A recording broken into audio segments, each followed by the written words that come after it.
तो इसके पहले भी मैंने तुम्हें देखो बताया था, speed two types, average speed, instantaneous speed, velocity, average velocity, instantaneous velocity, acceleration, average acceleration, instantaneous acceleration. सभी को आ रही है आवाज क्लियर? तो यहाँ पे एवरेज एक्सेलरेशन, तो एवरेज के केस में मैंने क्या बताया था तुम्हें कि एवरेज जो है हमेशा एक टाइम इंटरवल में डिफाइन होता है, मतलब दो टाइम के बीच में, जैसे एग्जांपल 1 PM एंड 5 PM। ठीक है, तो यहाँ पे एवरेज एक्सेलरेशन कैसे डिफाइन करेंगे, एग्जांपल देखो, यहाँ पे एग्जांपल समझो। जब टाइम का वैल्यू है 2 सेकेंड, उस समय वेलोसिटी है 5 मीटर पर सेकेंड। अब जब टाइम का वैल्यू हो गया 5 सेकेंड, तो वेलोसिटी हो गया 20 मीटर पर सेकेंड। तो वेलोसिटी में कितना चेंज हुआ, v2 माइनस v1। तो पहले था 5, बाद में 20, तो 20 - 5, ये हो गया 15। टाइम में कितना चेंज हुआ, t2 माइनस t1, ये हो गया 5 - 2, 3। तो एवरेज एक्सेलरेशन का फॉर्मूला है चेंज इन वेलोसिटी जो कि 15 है, डिवाइड बाय टाइम इंटरवल जो कि 3 है। तो हमारा आंसर क्या हो जाएगा, 5 मीटर पर सेकेंड। तो यहां पे हमें इस एग्जांपल में एवरेज एक्सेलरेशन फाइंड करना है 2 सेकेंड एंड 5 सेकेंड के बीच में। तो जब टाइम था 2 सेकेंड, तो वेलोसिटी 5 मीटर पर सेकेंड। जब टाइम 5 सेकेंड हो गया, तो वेलोसिटी हो गया 20। तो हमें निकालना है वेलोसिटी में चेंज क्या हुआ। तो पहले था 5, बाद में 20, तो 20 - 5, 15। टाइम में क्या चेंज हुआ, 2 से 5, 5 - 2, 3। तो एक्सेलरेशन हो गया change in velocity divide by time interval, तो ये 5 मीटर पर सेकेंड स्क्वायर। बोलो क्लियर, समझ में आ गया एवरेज एक्सेलरेशन क्या होता है?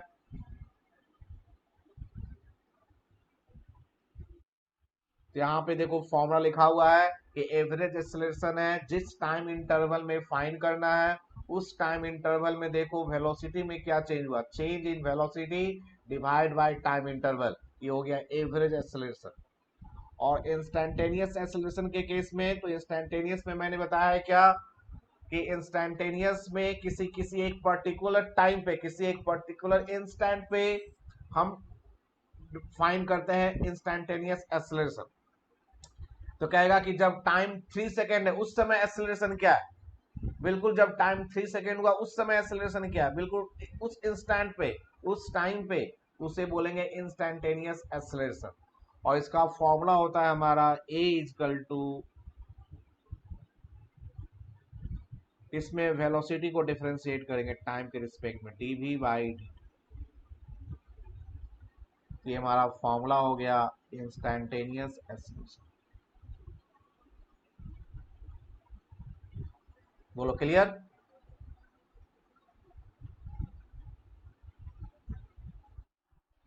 अब इसके हम प्रॉब्लम कर लेते हैं कुछ थोड़ा सा।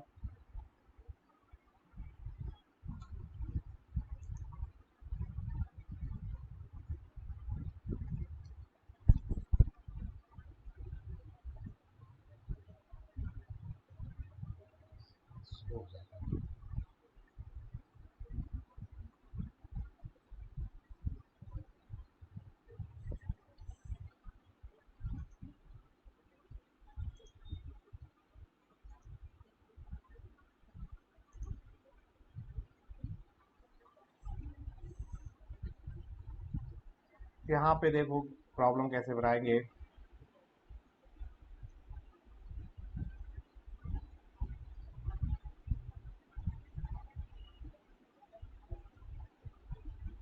A car is moving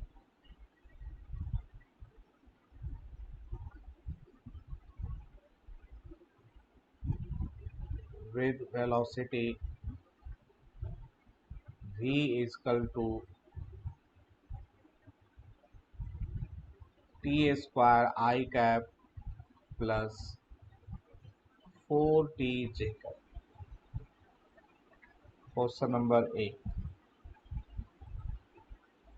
find average acceleration between 1 second and 3 second. तो जब 1 सेकेंड और 3 सेकेंड के बीच हमें क्या फाइंड करना है, एवरेज एक्सेलरेशन। तो कैसे फाइंड करेंगे, देखो हम t का वैल्यू 1 पुट कर देंगे, तो जो वेलोसिटी मिलेगा ये t1 हो गया 1, तो वेलोसिटी जो मिलेगा वो हो जाएगा v1। तो फॉर्मूले में पुट कर दो, ये हो जाएगा 1 स्क्वायर आई कैप प्लस 4 इंटू 1 जे कैप, ये हो गया आई कैप प्लस 4 जे कैप। उसके बाद नेक्स्ट जो टाइम पुट करोगे वो t2 बन जाएगा, तो पुट कर दो 3, तो जो वेलोसिटी है वो हो जाएगा v2। तो 3 पुट करोगे 3 स्क्वायर, टी स्क्वायर है ना, तो यहाँ पे t का वैल्यू 3 पुट कर दो, ये हो जाएगा 9 आई कैप और ये हो जाएगा 12 जे कैप। तो एवरेज एक्सेलरेशन का फॉर्मूला हमारा क्या है, v2 minus v1 divide by t2 minus t1। अब सब्ट्रैक्ट करो, तो 9i माइनस आई, तो ये हो गया 8i, 12j minus 4j 8j।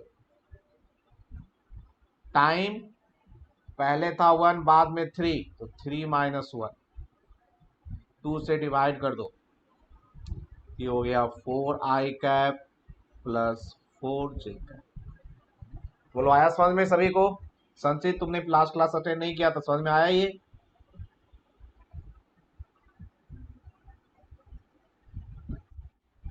Okay, ये हो गया एवरेज एक्सेलरेशन। उसके बाद इंस्टेंटेनियस कैसे करते हैं, जिन्होंने लास्ट क्लास किया था उसे तो समझ में आ जाएगा। तो find acceleration at t equal to 3 second.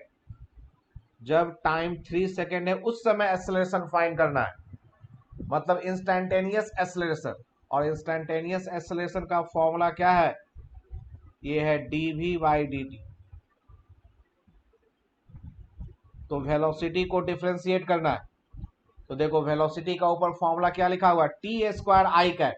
तो आई कैप तो कांस्टेंट है, टी स्क्वायर का टी के रिस्पेक्ट में तो पावर 2 है, तो पावर नीचे आ जाएगा और पावर एक कम हो जाएगा तो 1 प्लस 4t जे कैप, 4 कांस्टेंट, टी का टी के रिस्पेक्ट में 1 होगा जे कैप।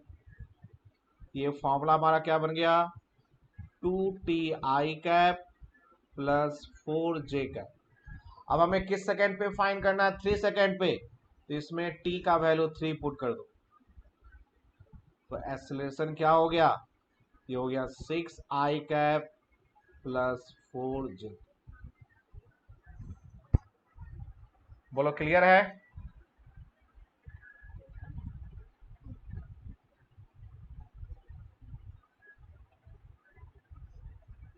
यहाँ पे हमने फॉर्मूले से एक्सेलरेशन निकाल लिया, average acceleration and instantaneous acceleration. अब हम करेंगे ग्राफ से। तो ग्राफ में कौन सा ग्राफ चाहिए, तो देखो फॉर्मूले को देखोगे, यदि भूल जाओ तो फॉर्मूले को देखो। तो फॉर्मूला एवरेज का हो या फिर इंस्टेंटेनियस का, न्यूमरेटर में देखो है वेलोसिटी और डिनोमिनेटर में क्या है, टाइम। तो जो न्यूमरेटर में है वो वाई एक्सिस पे होगा और जो डिनोमिनेटर में है वो एक्स एक्सिस पे होगा। तो एक्सेलरेशन निकालने के लिए हमें कौन सा ग्राफ चाहिए, वेलोसिटी वर्सेस टाइम ग्राफ। बाकी मेथड हमारा वही है जो हमने लास्ट क्लास में किया था। यहाँ पे वेलोसिटी वर्सेस टाइम ग्राफ से हम निकालेंगे एक्सेलरेशन। सारा मेथड वही है जो हमने लास्ट क्लास में किया है।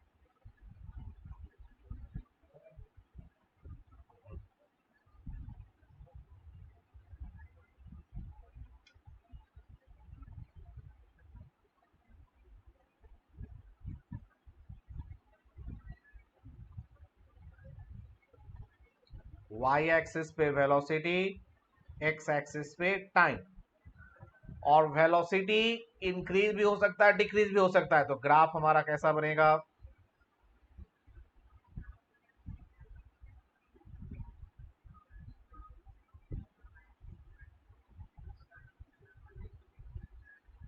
इस तरह से ग्राफ है मान लो।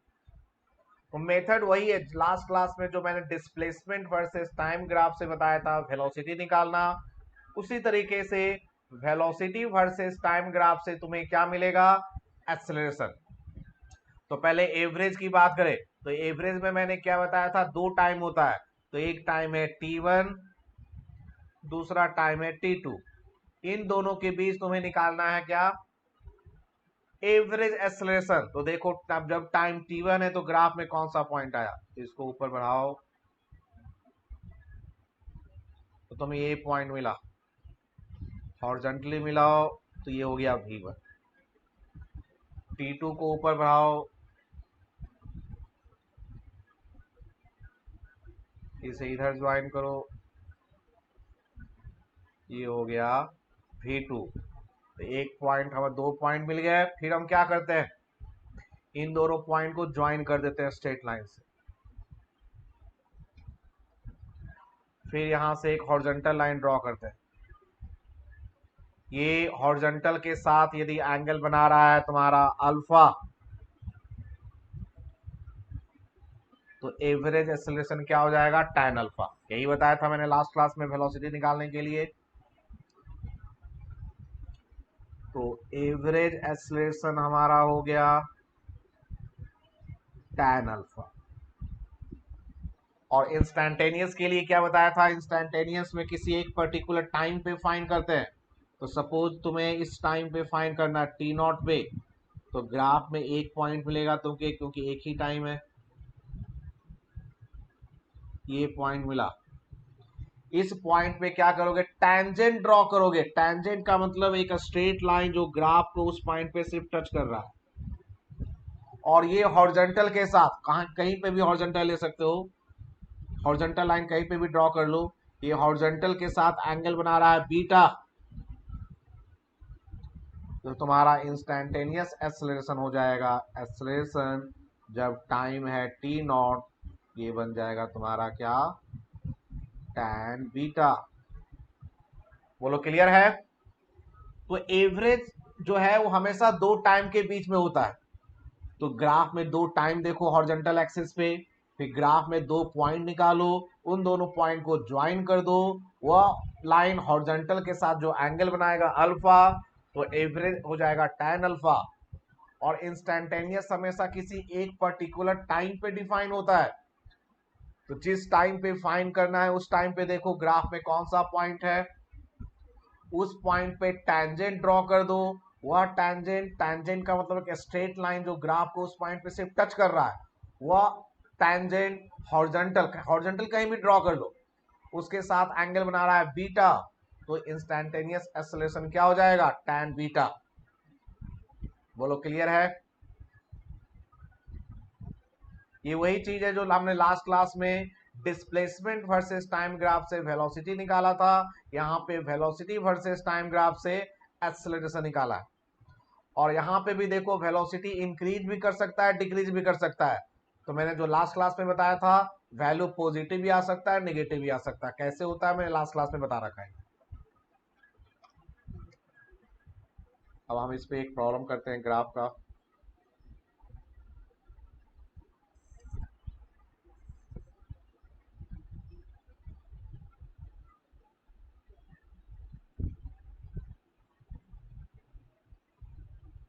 For a particle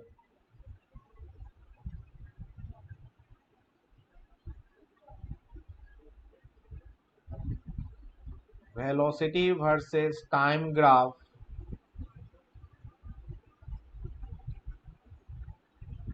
is given.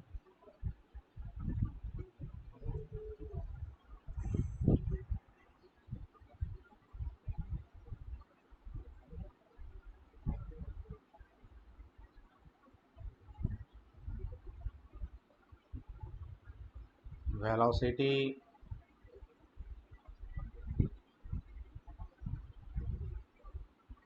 time, जो लास्ट क्लास में किया था उसी तरह का एक प्रॉब्लम है। एक बार फिर से तुम्हारा रिवीजन हो जाएगा। थोड़ा सा चेंज कर दूं क्या, नहीं ठीक है वैसा ही रखता हूं।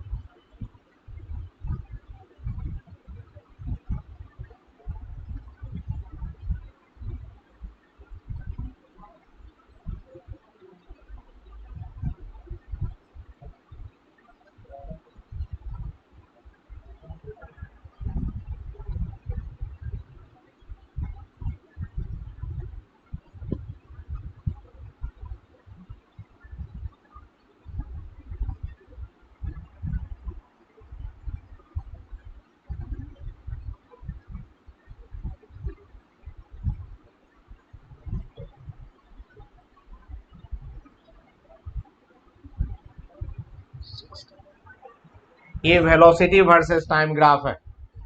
क्वेश्चन है हमारा question number A,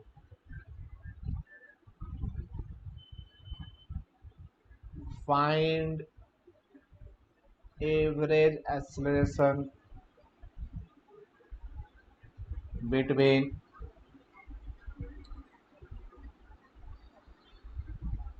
0 and 8 second. जिसने लास्ट क्लास किया हो तो तुरंत बना लेगा इसे। चलो बनाओ तो जरा। 0 and 8 सेकेंड के बीच में फाइंड करना है एवरेज एक्सेलरेशन।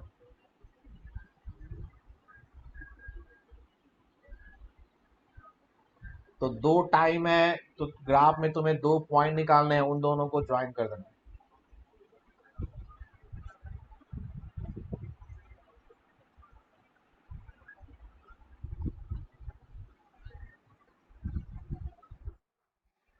नहीं नहीं, जीरो नहीं होगा। 0 सेकेंड पे ये 0 है, तो ग्रीन वाला जो तुम्हारा ग्राफ है तो पॉइंट यही रहा। और 8 सेकेंड पे पॉइंट कौन सा है, इन दोनों को ज्वाइन कर दो। ये हॉरिजॉन्टल के साथ एंगल बना रहा है अल्फा, तो हमारा ये हो जाएगा tan अल्फा। हाँ, आंसर 2 होगा, tan अल्फा। और tan अल्फा क्या हो जाएगा, परपेंडिकुलर डिवाइड बाय बेस। तो इसमें परपेंडिकुलर हो गया ये 8, नहीं ये 16 है, और ये कितना हो गया 8, तो 16 डिवाइड बाय 8। संक्षिप्त समझ में आया तुम्हें? तुमने लास्ट क्लास नहीं किया है? हाँ जी। Question number B, find average acceleration between 4 and 10 second.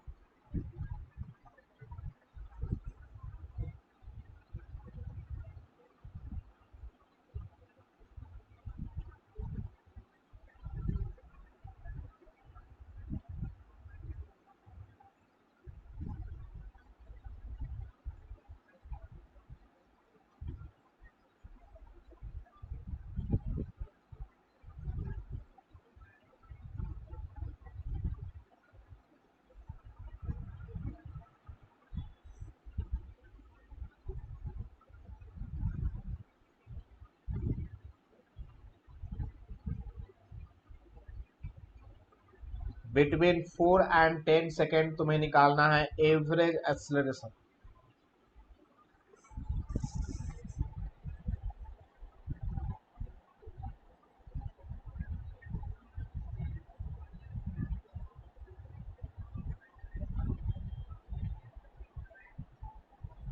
आया किसी का आंसर?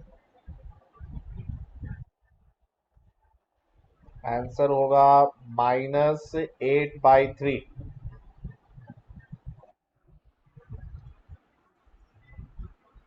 तो यहाँ पे देखो 4 सेकेंड पे कौन सा पॉइंट है, तो 4 सेकेंड ये रहा, तो ग्राफ में पॉइंट हमें ये वाला मिला। और 10 सेकेंड पे ग्राफ में हमारा पॉइंट ये है, ग्रीन वाला जो है ग्राफ है, तो 10 को ऊपर बढ़ाओगे तो यहीं पे कट किया, इसे ज्वाइन कर दो, ये हुआ ज्वाइन। हमें एंगल एक्स एक्सिस से एंटी क्लॉकवाइज लेना होता है, तो इस केस में ये ऑब्ट्यूज हो गया। तो मैंने क्या बताया था इसमें ट्रिक, इसमें तुम इधर वाला एंगल ले लो अल्फा डैश, लेकिन माइनस लगा दो, तो तुम्हारा आंसर क्या हो जाएगा, -tan अल्फा डैश। और tan अल्फा डैश परपेंडिकुलर 16, और बेस हो जाएगा 4 से 10 6, ये हो जाएगा -8/3।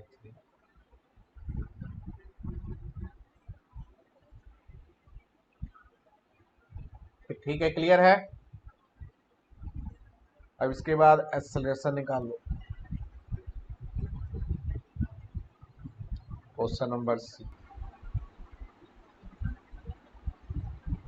Find acceleration at t is equal to 2 second, t is equal to 6 second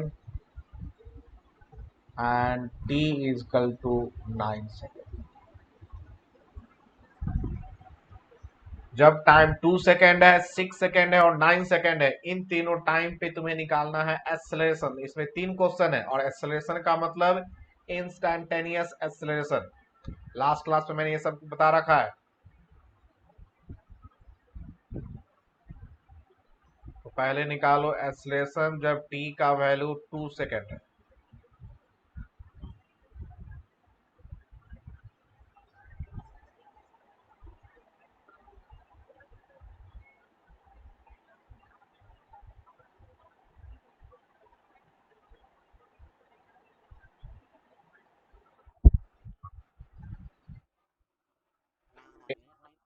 नहीं होगा, 4 होगा।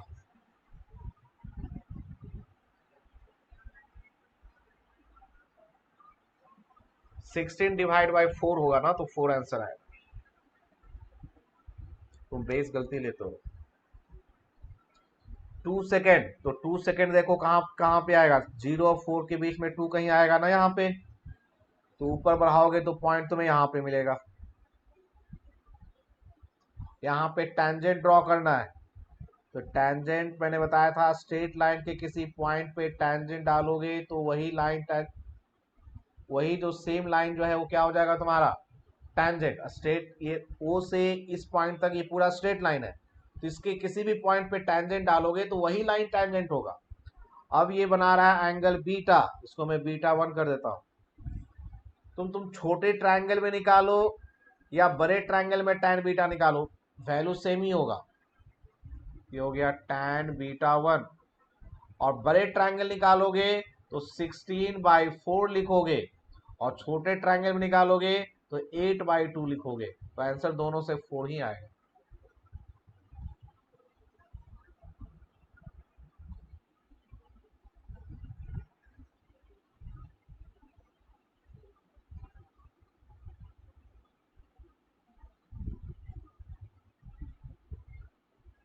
आई बात समझ में?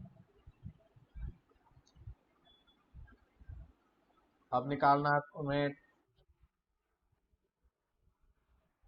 हाँ, ये तो 0 हो जाएगा, और नहीं, एंड वाले का 16 नहीं होगा, उसमें तुम गलत कर रहे हो, उसमें -8 आएगा। तुम बेस फिर से वही आधा का हाफ कर देते हो हमेशा। हाइट तो सही लेते हो, परपेंडिकुलर बेस में तुम गलती कर रहे हो बात। नेक्स्ट है 6 सेकंड पे निकालना है ना, 6 सेकंड। तो 6 सेकंड देखो हमारा यहाँ पे है, तो ग्राफ में पॉइंट ये मिला, और ये हॉरिजॉन्टल लाइन है, तो इस पे टेंजेंट डालोगे तो हॉरिजॉन्टल ही रह जाएगा। तो हॉरिजॉन्टल हॉरिजॉन्टल के साथ एंगल क्या बनाएगा, 0। ये हो जाएगा tan 0, तो आंसर हो गया 0। और लास्ट, जब टाइम तुम्हारा 9 सेकेंड, तो 9 सेकेंड तुम्हें यहाँ मिलेगा, ग्राफ में पॉइंट ये मिलेगा, और यहाँ पे टेंजेंट डालोगे तो ये लाइन टेंजेंट हो जाएगी। इसमें भी देखो एंगल निकालोगे तो ये एंगल हो जाएगा ऑब्ट्यूज, तो तुम क्या करो, इधर वाला एंगल ले लो, लेकिन माइनस लगा दो। ये हो जाएगा -tan β2। और इस बड़े ट्रायंगल में देखोगे तो हाइट तो होगा 16 और बेस जो है 2 होगा, तो 16/2, तो हो गया -8।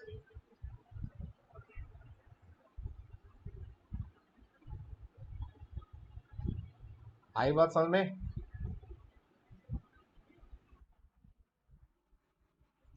इसमें देखो ना, जब टाइम है 9 सेकेंड, तो जब टाइम तुम्हारा 9 सेकेंड है यहाँ पे देखो, तो ऊपर मिलाओगे तो तुम्हें ये पॉइंट मिला, ये वाला पॉइंट मिला तुम्हें। अब यहाँ पे ये जो है 8 से 10 तक देखो, ये स्ट्रेट लाइन था ना,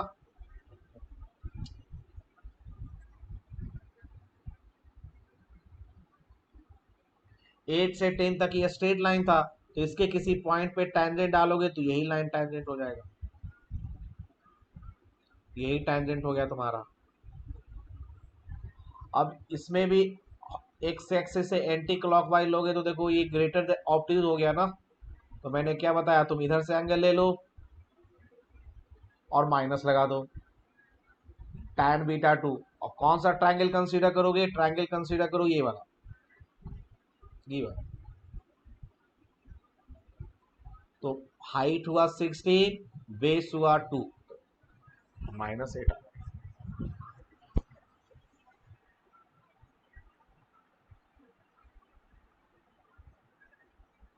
आ गया समझ में। तो यहाँ पे हमने वेलोसिटी वर्सेस टाइम ग्राफ से क्या निकाला, एक्सेलरेशन। अब यहाँ पे एक इंपॉर्टेंट चीज देखो, फिर से मैंने ऊपर लिख, यहाँ पे देखो टॉपिक क्या है, distance and displacement from velocity versus time graph. अभी हमने वेलोसिटी वर्सेस टाइम ग्राफ से ही एक्सेलरेशन निकाला। यहाँ पे लिखा हुआ distance and displacement from velocity versus time graph, कहने का मतलब वेलोसिटी वर्सेस टाइम ग्राफ से हम डिस्टेंस और डिस्प्लेसमेंट भी निकाल सकते हैं। तो तो अभी हमने क्या निकाला, वेलोसिटी वर्सेस टाइम ग्राफ से हमने एक्सेलरेशन निकाला, और यहाँ पे देखेंगे कि वेलोसिटी वर्सेस टाइम ग्राफ से डिस्टेंस एंड डिस्प्लेसमेंट भी कैसे निकाल सकते हैं। ये तुमने 9th क्लास में ये सब किया है, तुमने भूल चुके हो, पर ये है जो थोड़ा सा एक्स्ट्रा पढ़ते हैं उनको ये पढ़ाना, ये सब पढ़ते हैं बच्चे। तो यहाँ पे ग्राफ तो वेलोसिटी वर्सेस टाइम ही रहेगा, लेकिन उससे हम निकालेंगे एक्सेलरेशन नहीं निकालेंगे, हम निकालेंगे डिस्टेंस एंड डिस्प्लेसमेंट। ओके, तो देखो कैसे निकालते।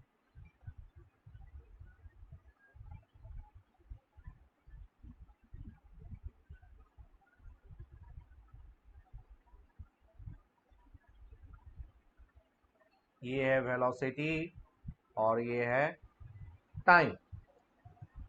वेलोसिटी वेक्टर है, पॉजिटिव हो सकता है, नेगेटिव हो सकता है। तो ग्राफ जो है हमारा कुछ इस टाइप का है।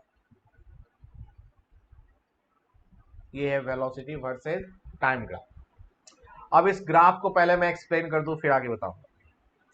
यहां पे देखो, इस पॉइंट से ग्राफ स्टार्ट हुआ, तो हॉरिजॉन्टल एक्सिस पे क्या है, टाइम।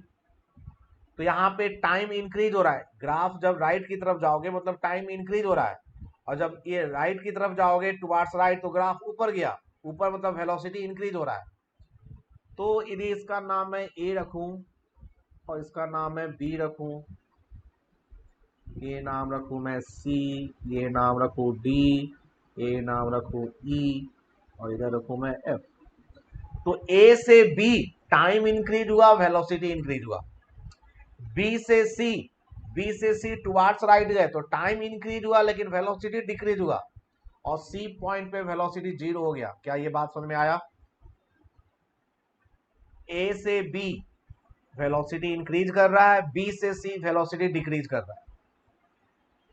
सी से डी वेलोसिटी नेगेटिव हो गया, इसका मतलब वेलोसिटी का डायरेक्शन अपोजिट हो गया। इसका मतलब कि पहले नॉर्थ जा रहा था तो अब वो साउथ डायरेक्शन में जा रहा है, पहले यदि ईस्ट में जा रहा था तो अब वेस्ट में जा रहा है।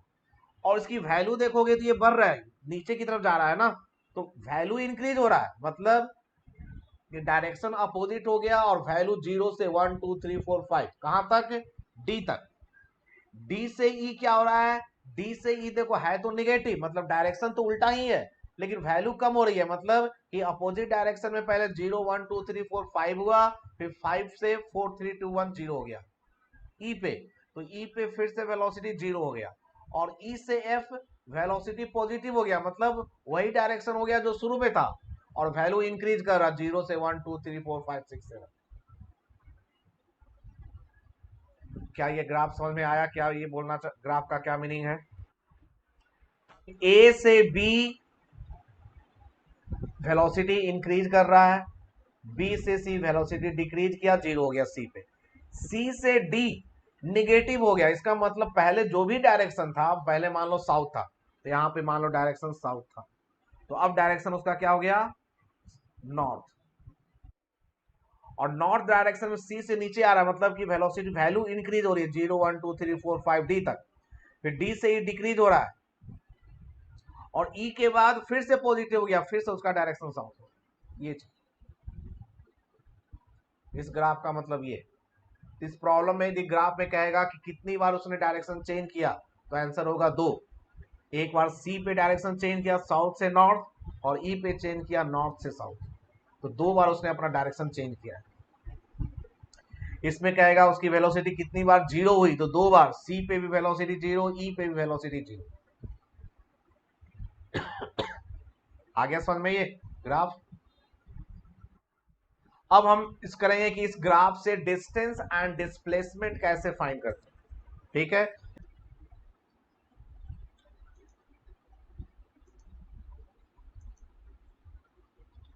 यहां पे देखो मैं क्या बता रहा था कि distance velocity versus time graph से डिस्टेंस एंड डिस्प्लेसमेंट कैसे निकाला, ठीक।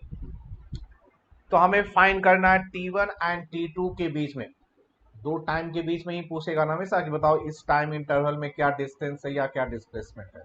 तो सपोज क्वेश्चन है कि जब टाइम T1 है और फिर टाइम T1 से T2 हो गया, तो इन दो इस टाइम इंटरवल में डिस्टेंस या फिर डिस्प्लेसमेंट क्या है। तो कैसे करोगे? तो पहले देखो टाइम T1, तो सपोज टाइम T1 ये है और T2 ये है।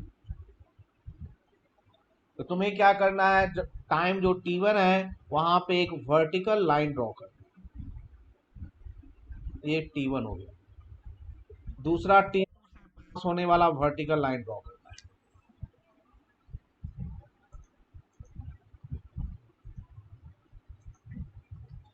ठीक है। तो हमें T1 एंड T2 के बीच में फाइंड करना था। तो T1 जहां पे कट किया हॉरिजॉन्टल एक्सिस को, उस पॉइंट से पास करने वाला एक वर्टिकल लाइन ड्रॉ करो। इस लाइन के इक्वेशन को बोलते हैं T equal to T1। T2 जहां पे कट किया वहां पे एक वर्टिकल लाइन ड्रॉ करो, इस लाइन को बोलेंगे T इक्वल टू T2। और ये है वेलोसिटी वर्सेस टाइम ग्राफ, और ये है टाइम एक्सिस। इन चारों से जो बाउंडेड रीजन है, तो देखो एक बाउंडेड रीजन बना ना हमारा यहाँ पे, velocity versus time graph, T is equal to T1, T is equal to T2 और टाइम एक्सिस। इन चारों से जो बाउंडेड रीजन है, चारों कर्व से जो बाउंडेड रीजन बना, इस बाउंडेड रीजन का जो एरिया है वही तुम्हारा होगा डिस्टेंस एंड डिस्प्लेसमेंट। तुम एरिया कैसे निकालोगे? तो यहाँ पे तो एग्जाम्पल में इस तरह का एक कर्व बना, जो प्रॉब्लम होगा उसमें जो एरिया कर्व होगा, जो बाउंड्री रीजन, वो ट्रायंगल होगा, रेक्टेंगल होगा, स्क्वायर होगा, ट्रेपीजियम होगा। उसके फॉर्मूला अप्लाई करके तुम बना दोगे। आई बात समझ में? तो जिस डिस्टेंस एंड डिस्प्लेसमेंट हमेशा कहेगा बताओ इन दोनों टाइम के बीच में क्या डिस्टेंस है। तो पहले कम वाला टाइम लो, ग्राफ में देखो कौन सा पॉइंट है हॉरिजॉन्टल एक्सिस पे, वहां पे एक वर्टिकल लाइन ड्रॉ कर दो। दूसरे टाइम लो, वहां पे एक वर्टिकल लाइन ड्रॉ कर दो। तो जो बाउंडेड रीजन बनेगा उसका एरिया निकाल दो। अब देखो यहां पे समझो, जब डिस्टेंस निकालना हो, ठीक है, तो सिंपली एरिया लो और ऐड कर दो। डिस्प्लेसमेंट के केस में क्या करना हो तुम्हें याद रखना है कि डिस्प्लेसमेंट के केस में मान लो कि एक टाइम ये है दूसरा टाइम ये है। तो जब डिस्प्लेसमेंट के केस में यदि बाउंडेड रीजन टाइम एक्सिस के नीचे है, उसके नीचे है, तो उस केस में एरिया की वैल्यू नेगेटिव लोगे। मतलब ये वैल्यू आया, मान लो एरिया 10 है तो -10 लेना है। तो डिस्प्लेसमेंट निकालने के लिए, डिस्टेंस निकालना हो तो एरिया ऊपर हो, बाउंडेड रीजन ऊपर हो या बाउंडेड रीजन नीचे हो, तुम्हें पॉजिटिव ही लेना है। लेकिन डिस्प्लेसमेंट निकालने में ऊपर वाला एरिया पॉजिटिव लेना है, नीचे वाला एरिया नेगेटिव लेना है। क्या बात समझ में आया?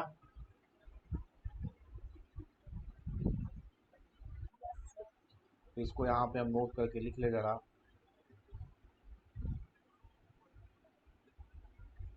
To get displacement,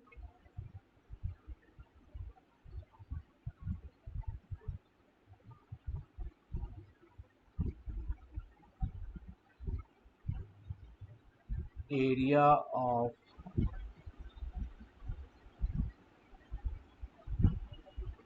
bounded region below time axis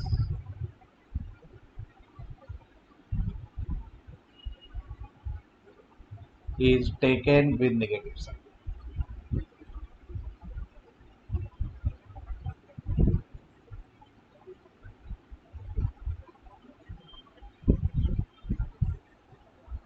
अब इसका प्रॉब्लम करेंगे तो मैं समझ में आ जाएगा कैसे बनता है।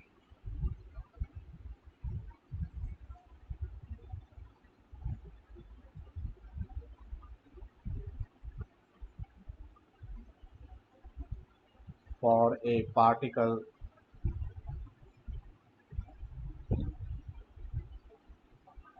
velocity versus time graph is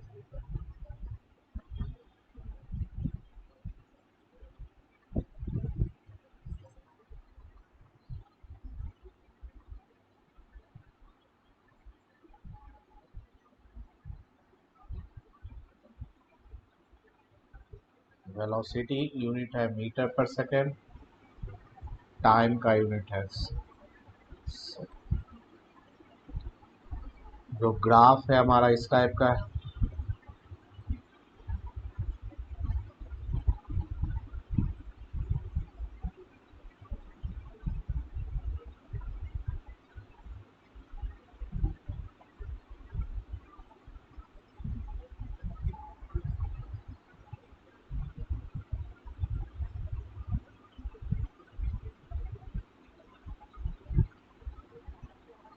ये है 0, ये है 2, 4, ये है 4, ये है 8, ये है 10, ये है 12, ये है 14।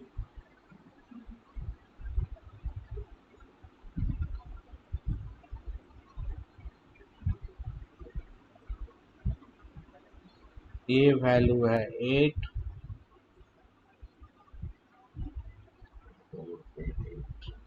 और ये वैल्यू है 4।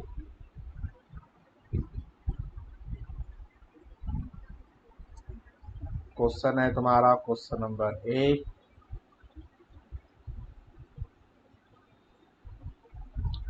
फाइंड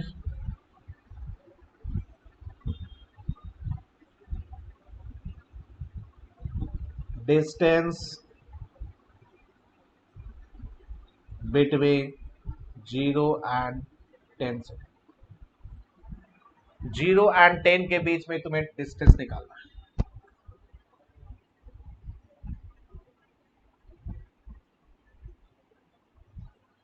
तो कैसे बनाओगे, देखो ग्राफ क्या है तुम्हारा, ये है ग्राफ, ये जो ग्रीन वाला है ये ग्राफ है, इस तरह से, ठीक है ना, इस तरह से ये ग्राफ है। टाइम मैंने बताया था दो टाइम होगा, एक 0 एक 10। तो 0 पे एक वर्टिकल लाइन ड्रॉ करो तो ये बना, 10 पे वर्टिकल लाइन ड्रॉ करो ये बना। एक ग्राफ हो गया ग्रीन वाला, ये दो लाइन और एक हॉरिजॉन्टल टाइम एक्सिस, ये ब्लैक कलर का।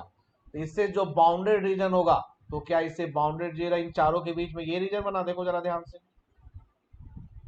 ये रीजन बना।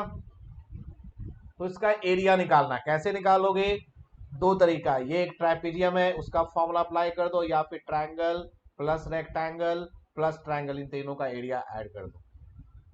यदि मैं तीनों का अलग अलग निकालूं तो क्या होगा, देखो पहला है ट्रायंगल, तो ट्रायंगल का एरिया होता है half into base into height, तो बेस हो गया 4, हाइट हो गया 8, प्लस सेकेंड वाले का बेस 4 से 8, 4 से 8 मतलब बेस है 4 और हाइट कितना 8, प्लस थर्ड वाले के लिए हाफ इंटू बेस 8 से 10 हो गया 2 और हाइट कितना,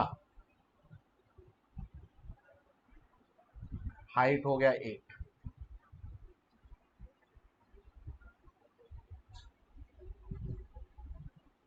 ठीक है, यहाँ पे मैं थोड़ा सा गलत लिखा है, मैंने इसको 11 कर लो, इसको 11 कर लो, इससे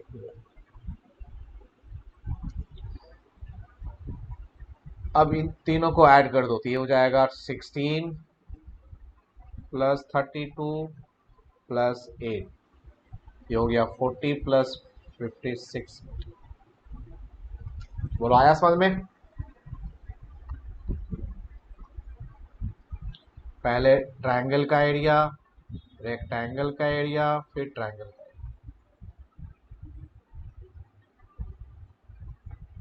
बोलो क्लियर है?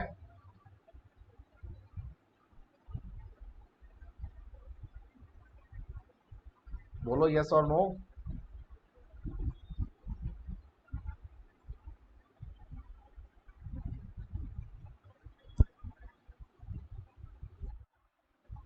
नेक्स्ट करोगे distance between 10 and 12। Next question है बिटवीन 10 एंड 12 डिस्टेंस फाइंड करना।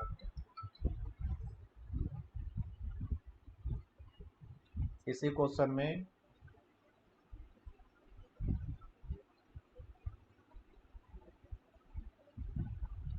Question number B, find distance between 10 and 12 से। तो डिस्टेंस के केस में मैंने बताया था ग्राफ ऊपर हो या बाउंड्री रीजन नीचे हो, पॉजिटिव ही लेना है। तो 10 से 12 के बीच में क्या होगा? तो 10 पे तो वर्टिकल लाइन ये रहा, 12 पे वर्टिकल लाइन ये रहा, ग्रीन वाला ग्राफ हुआ और हॉरिजॉन्टल एक्सिस ब्लैक वाला हुआ। तो इससे बाउंड्री रीजन तुम्हारा क्या बनेगा? ये वाला बन जाएगा। तो इसका भी ट्रायंगल इसमें भी निकाल लो। तो बेस इसका 10 से 12 2 हुआ, और हाइट जो है यहाँ पे कितना है? 4 है। तो बेस 2 है, हाइट 4 है, तो निकाल लो।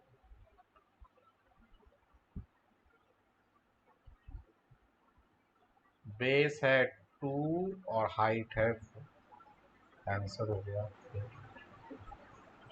डिस्टेंस है तो डिस्टेंस में निगेटिव नहीं लेते, ऊपर वाला भी पॉजिटिव नीचे वाला भी negative positive. Question number C, find distance and displacement between 0 second and 12 second. 0 से 12 के बीच में डिस्टेंस और डिस्प्लेसमेंट दोनों निकालना है। तो देखो यहां पे हम ऑलरेडी निकाल चुके हैं, उसी का यूज करेंगे, कोई नया चीज नहीं करेंगे। पहले डिस्टेंस,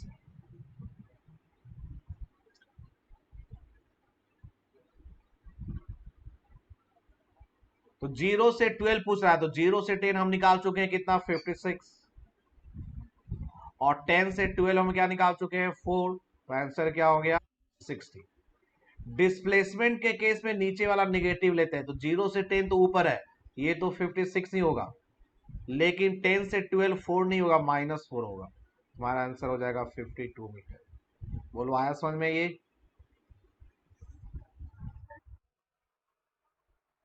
हाँ, तो डिस्टेंस के केस में नेगेटिव नहीं लेता, देखो ऊपर नेगेटिव नहीं लिया ना, 56 और 4 को ऐड कर दिया। और डिस्प्लेसमेंट के केस में मैंने बोला कि नीचे वाला नेगेटिव लेते हैं, तो 10 से 12 वाला 4 है, तो उसको -4 लेंगे।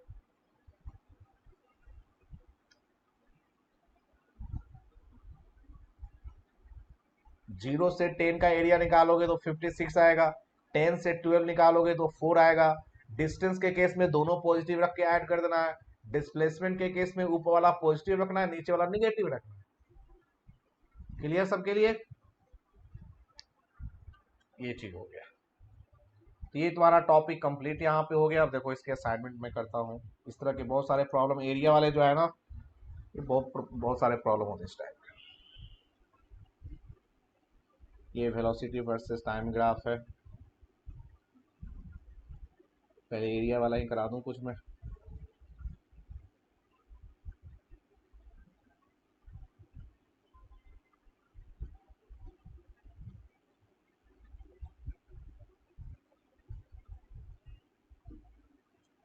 यहाँ पे देखो नंबर 10 सारा एक दूसरे से रिलेटेड, बहुत ही अच्छा क्वेश्चन है, ये करोगे सब समझ में आ जाएगा। नंबर 10 से पढ़ना शुरू करो, नंबर 10 से लेकर 15 तक सब एक दूसरे से रिलेटेड है। तो नंबर 10 से 15 तुम्हें बनाना है।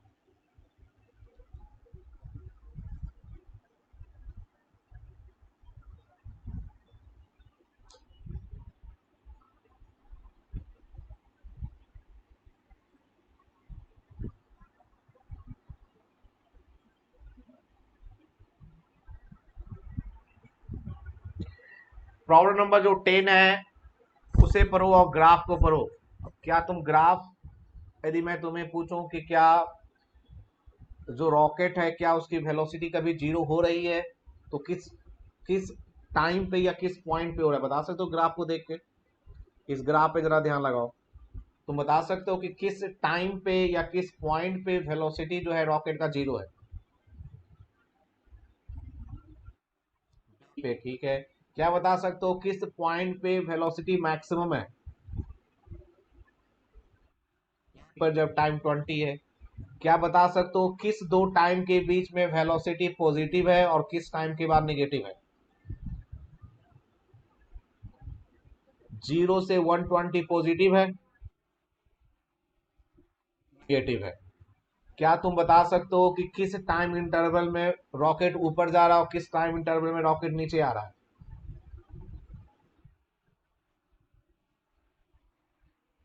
नहीं, यही तो कंफ्यूजन है। अभी तुमने बोला 0 से 120 पॉजिटिव है, मतलब डायरेक्शन तो सेम ही है। तो 0 से 120, देखो ग्राफ को देखो, मैं फिर से समझा, देखना जरा। वेलो 0 से 20 वेलोसिटी पॉजिटिव है, इंक्रीज हो रहा है, ऊपर जा रहा है, वेलोसिटी बढ़ते जा रही है। ए पे वेलोसिटी जीरो, उसके बाद वेलोसिटी डिक्रीज कर रहा है, लेकिन है तो पॉजिटिव ही ना, मतलब रॉकेट ऊपर ही जा रहा है। और बी पे आके वेलोसिटी जीरो हो गया, मतलब बी पे जाके वो रुक गया, और उसके बाद नेगेटिव हो गया, मतलब नीचे आने लगा। आई बात समझ में? तो 0 से 120 रॉकेट ऊपर जा रहा है और 120 के बाद रॉकेट नीचे आ रहा है। ग्राफ जो है ये डिस्प्लेसमेंट का ग्राफ नहीं, ये वेलोसिटी का ग्राफ है। इसमें जनरली स्टूडेंट कंफ्यूज करते हैं। तो इसमें देखो, क्वेश्चन क्या है तुम्हारा? क्वेश्चन करा maximum height attained by the rocket. Maximum height कितना गया? तो जिस मैक्सिमम हाइट पे गया होगा उसके बाद वो नीचे आने लगा, और जैसे ही नीचे आने लगेगा उसकी वेलोसिटी क्या हो जाएगी? नेगेटिव। तो क्या बता सकते हो इस ग्राफ को देखकर कि किस टाइम पे वो मैक्सिमम हाइट पे है? कौन सा टाइम है जिस 120 होगा? नहीं, 20 नहीं होगा, फिर वही कंफ्यूज कर रहे हो। 20 पे वेलोसिटी मैक्सिमम है, हाइट मैक्सिमम नहीं है। हाइट मैक्सिमम कब होगा? जब ऊपर जाते जाते उसकी वेलोसिटी जीरो हो जाए फिर नीचे आने लगे। तो जब उसकी, जैसे किसी बॉल को ऊपर फेंकते हो, तो मैक्सिमम हाइट पे क्या होता है उसकी? तो मैक्सिमम हाइट पे वेलोसिटी जीरो होगा, और वेलोसिटी जीरो कब, किस टाइम पे? 120 पे, मतलब 0 से 120 तक वो ऊपर जा रहा है। तो हमें 120 सेकेंड पे उसकी हाइट मैक्सिमम है, तो हमें 0 से 120 के बीच में डिस्प्लेसमेंट निकालना है। तो 0 से 120 के बीच का एरिया निकाल देंगे, तो हमें मिल जाएगा मैक्सिमम हाइट, और ये क्या हो जाएगा? हाफ बेस हो जाएगा 120, और हाइट क्या हो जाएगा? 1000। ये हो जाएगा 60,000 मीटर। किलोमीटर में लिखेंगे तो 60 किलोमीटर हो जाएगा। क्या समझ में आ गया सभी को?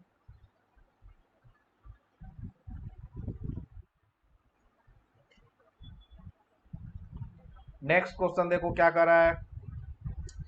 The height attained by the rocket before deceleration. Deceleration का मतलब कि वेलोसिटी डिक्रीज होने लगी। तो कह रहा जब वेलोसिटी डिक्रीज होने लगी, उससे पहले वो कितना हाइट पे जा गया, चला गया। तो ग्राफ को देख के बता सकते हो कि वेलोसिटी किस टाइम के बाद डिक्रीज होने लगा? वेलोसिटी, तो देखो ये वेलोसिटी का ही ग्राफ है। 20, 20 के बाद डिक्रीज, हाँ 20 के बाद डिक्रीज होने लगा। तो कह रहा है कि जब डिक्रीज होने लगा उससे पहले बताओ कितने हाइट गया, मतलब 0 से 20 के बीच में हमें निकालना है डिस्प्लेसमेंट। तो 0 से 120 के बीच में एरिया निकाल दो, हाफ बेस हो गया 20, और हाइट कितना हो गया? इसको 1 किलोमीटर लिख लेता हूं मैं। आंसर क्या आ गया हमारा? ठीक। ठीक है, बाकी सब बनाओ जरा। दो तो मैंने बता दिए, अब 10 11 बता दिए मैंने, अब 12 13 14 15 बनाओ।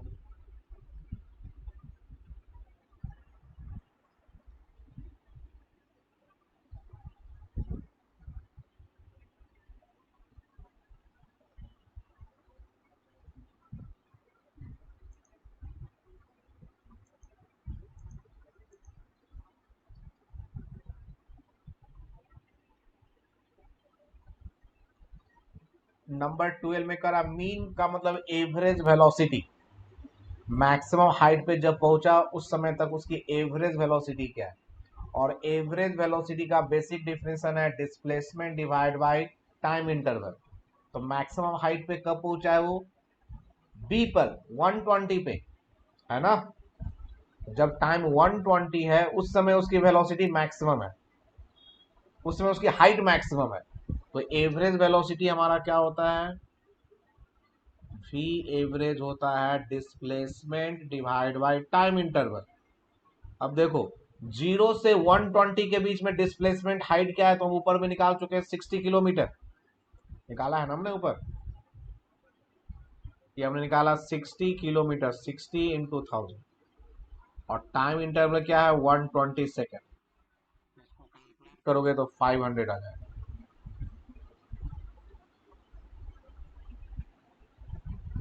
कुछ स्टूडेंट क्या गलती करते हैं इसमें कि एवरेज वेलोसिटी है, तो ऊपर मैंने ग्राफ से बताया था कि एक लाइन ज्वाइन कर दो, लेकिन ग्राफ से तो एवरेज वेलोसिटी कब मिलेगा, जब डिस्प्लेसमेंट वर्सेस टाइम ग्राफ हो तो। लेकिन ये तो वेलोसिटी वर्सेस टाइम ग्राफ है, ये ग्राफ जो है वेलोसिटी वर्सेस टाइम ग्राफ है। तो इस तरह से निकालेंगे, आगे करो। In the above question acceleration निकालना है और 14 में निकालना है रिटार्डेशन। तो एक्सेलरेशन का मतलब वेलोसिटी जब इंक्रीज हो रहा है, तो वेलोसिटी देखो इंक्रीज कब हो रहा है, 0 से 20, 0 से 20 के बीच में वेलोसिटी इंक्रीज हो रहा है। और मैंने तुम्हें बताया था कि जब ग्राफ स्ट्रेट लाइन हो और वेलोसिटी इंक्रीज कर रहा है तो एक्सेलरेशन कांस्टेंट है, तो हर किसी भी पॉइंट पे निकालोगे ना तो एक्सेलरेशन सेम ही होगा। तो एक्सेलरेशन कैसे निकालते हैं, 0 से 120 के बीच में किसी भी पॉइंट पे टेंजेंट डाल दो तो टेंजेंट यही होगा, और ये हो गया बीटा। तो tan बीटा 1 क्या हो जाएगा, परपेंडिकुलर डिवाइड बाय बेस। तो परपेंडिकुलर हो गया 1000, बेस हो गया 20, तो 1000/20 क्या हो गया 50। और रिटार्डेशन मतलब वेलोसिटी डिक्रीज कर रहा है, तो वेलोसिटी डिक्रीज कहां पे कर रहा है, ए से सी। तो किसी भी पॉइंट पे टेंजेंट डाल दो, क्योंकि ग्राफ स्ट्रेट लाइन है सेम ही आएगा, यहां पे टेंजेंट डाल दो। तो इसमें ये ऑप्टिव्स आ गया, तो इसमें तुम्हें क्या करना, ऑप्टिव्स का मतलब कि वेलोसिटी डिक्रीज कर रहा है, तो तुम्हें ये एंगल ले लो β2। इसमें हाइट क्या हो जाएगा 1000, और बेस हो जाएगा 20 से 120, 100। तो क्या हो जाएगा तुम्हारा 10। माइनस लगाओगे तो एक्सेलरेशन -10 कहलाएगा, रिटार्डेशन 10 कहलाएगा। रिटार्डेशन का मतलब ही है कि वेलोसिटी डिक्रीज कर रहा है।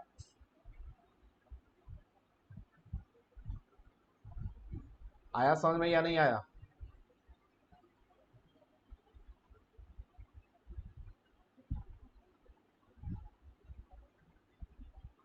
बोलो यस और नो।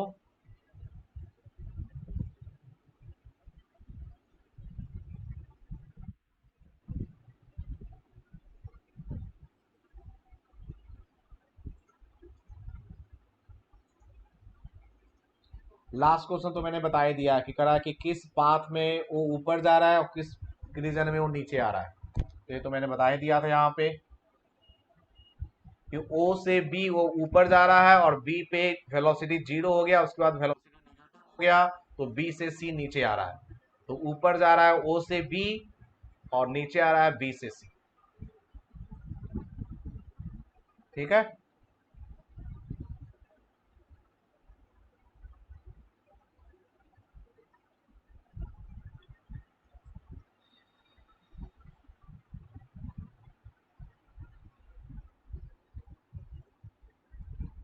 एक ये क्वेश्चन करो नंबर 20।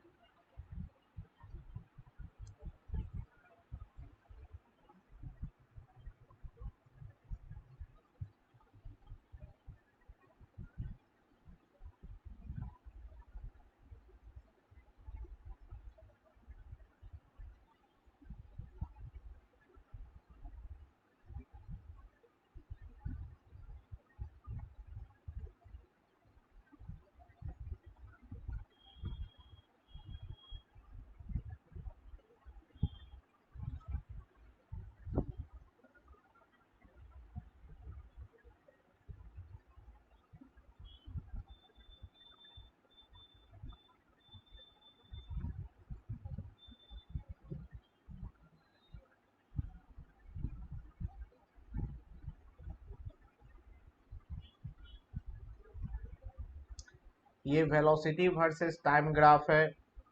इसमें तुम्हें बताना है, चार ऑप्शन है। पहला करा है कि डिस्प्लेसमेंट जो है जीरो है, 0 से 2t के बीच में डिस्प्लेसमेंट जीरो है। बी करा है कि उसने किसी एक पॉइंट पे अपना डायरेक्शन चेंज किया है।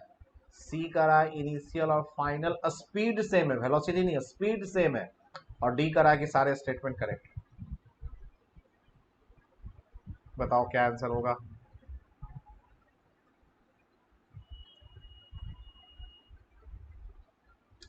यहाँ पे देखो, यदि मैं कहूं कि ये दोनों ट्रायंगल जो है कॉन्ग्रुएंट है, तो क्या ये सही है? ये दोनों ट्रायंगल कॉन्ग्रुएंट है तो क्या ये सही है?